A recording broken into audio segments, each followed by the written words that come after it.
and Scripps, November 18, 1946, January 6, 1994, was an American heiress to the E.W. Scripps Company and the great-great-granddaughter of James E. Scripps, founder of the Detroit News. In 1993, she was bludgeoned by her estranged second husband, Scott Douglas, as she slept in her Westchester County, New York home. Family and marriages. And Scripps, formerly Morrell, was born on November 18, 1946, to Captain James E. Scripps Roman III, a former merchant mariner, and Scripps Nee Gibbs. She has a brother, James Roman IV, and a sister, Mary. In 1969, when Scripps was 23 years of age, she married Anthony Morrell, a rye stockbroker. The wedding was held in the St. Regis Hotel. The marriage resulted in 2 daughters, Alexandra and Anne. Scripps' marriage to Morrell ended in divorce, but she loved and doted on her daughters. At a party in 1988, Scripps met Scott Douglas, an out-of-work and self-employed house painter. She hired him to paint her house, which led the two to marry that October. They had a daughter, Victoria, nicknamed Tori. Douglas did not have a good relationship with Alexandra, who thought of him as not bright or articulate enough for her mother, and she quickly moved out of the house. Domestic violence and death. Scripps' daughters noticed that Douglas drank heavily and became erratically violent towards their mother, openly hitting her in public on at least one occasion. Both daughters advised their mother to file for divorce and get an order of eviction to have him removed from the home. In 1991, Scripps took Tori and moved in with Alexandra. She had changed her will and moved back in for fear that Douglas would take Tori and flee. During the holidays, she discovered Douglas had removed Tori's birth certificate and other personal records from the house.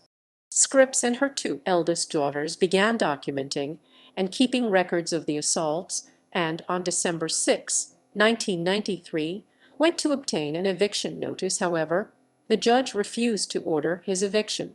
Scripps told a friend that she began sleeping with a hammer under her bed because Douglas' new method of abuse was to wake her up in the middle of the night to scare and berate her. On December 31, 1993, Douglas bludgeoned Scripps with a hammer while she slept. Her daughter had called the police on January 1, 1994, at 3:30 a.m. because she was unable to get into contact with her mother or Douglas. The police arrived and knocked down the locked door and found Scripps unconscious in bed, her sheets soaked in blood, her terrier puppy next to her trying to comfort her. Across the hall, Tori, then 3 years old, had witnessed the crime that left her mother's skull irreparably broken. Tori Douglas was reported as saying, "Daddy gave Mommy boo-boos. Daddy gave Mommy many boo-boos. Why is Mommy wearing war paint?" Immediately the police began searching for Scott Douglas. In a matter of hours, Douglas' 1982 BMW was found on the Tappan Zee Bridge with the bloody hammer inside. The authorities dragged the Hudson River for him but operated under the assumption he was still alive. As Scripps lay in the hospital, her first husband, Anthony Morrell, who was in the terminal stages of cirrhosis of the liver and had been hospitalized near Philadelphia, left his hospital bed to be at her side. A week after the attack, 2 days after the authorities stopped dragging the Hudson for Douglas's body on January 6, 1994, Scripps, at age 47, was taken off life support and died without regaining consciousness. After her death, she was able to give her liver, which was transplanted into her ex-husband, Anthony Morrell, saving his life. Her daughters acted on what they knew would be their mother's wishes, said family attorney, and left this world the way she lived in it, loving and giving. Resolution. In the days after Scripps's death, her family lashed out at the authorities who allowed Scott Douglas to remain in the home. Scripps's mother told the press, "This could have been prevented. My daughter would be alive today if that judge hadn't let him stay here. I think it's criminal."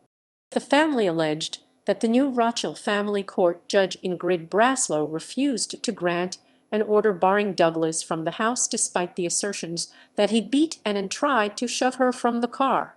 However, court documents show that these allegations relate to the 1991 case that was not before Braslow. The transcript of the December 6 hearing shows Braslow was not asked to remove Douglas from the home. The Scripps family filed an $11 million suit against the county, which was later dismissed. 3 months after Scripps' death, there was a break in the case when a railroad employee found the corpse of a man in jeans washed ashore in the Riverdale section of the Bronx. Dental records identified the corpse as Scott Stewart Douglas. The Scripps family met the news with relief. It was a surprise, but the nightmare is overstated and moral. "We don't have to worry anymore about him coming after us or Tory," said Alexandra Morel. Authorities re-examined the system that failed and Scripps, resulting in changes in Westchester County's domestic violence procedures. Scripps's ex-husband Anthony Morel died in 2005. Family aftermath. On September 25, 2009, the Huffington Post reported that his daughter had jumped to her death from the Tappan Zee Bridge. Authorities found a note and believed and got out of her car and jumped off the bridge the evening of September 24.